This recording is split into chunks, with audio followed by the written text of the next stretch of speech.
IPL নভেম্বরের 24 ও 25 তারিখে Saudi আরবের জেদ্দায় হবে আইপিএল 2025 আসরের মেগা নিলাম। দুদিনের এই নিলামে উঠছে বাংলাদেশের 12 ক্রিকেটার। এবারের আইপিএল নিলামের আকর্ষণ বাড়াতে সৌদি আরবের অন্যতম শহর জেদ্দাকে বেছে নিয়েছে ভারতীয় ক্রিকেট বোর্ড।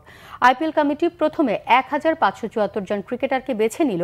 মেগা নিলামের জন্য ভারত সহ বিশ্বের প্রধান ক্রিকেট প্লেয়িং দেশগুলোর 574 জন ক্রিকেটারকে বেছে নেওয়া হয়েছে। এটাই চূড়ান্ত তালিকা। এই তালিকায় বাংলাদেশ থেকে জায়গা পেয়েছেন 12 জন ক্রিকেটার। যদিও প্রাথমিক তালিকায় ছিলেন 13 জন বাংলাদেশি ক্রিকেটার, চূড়ান্ত তালিকা থেকে বাদ পড়েছেন একজন।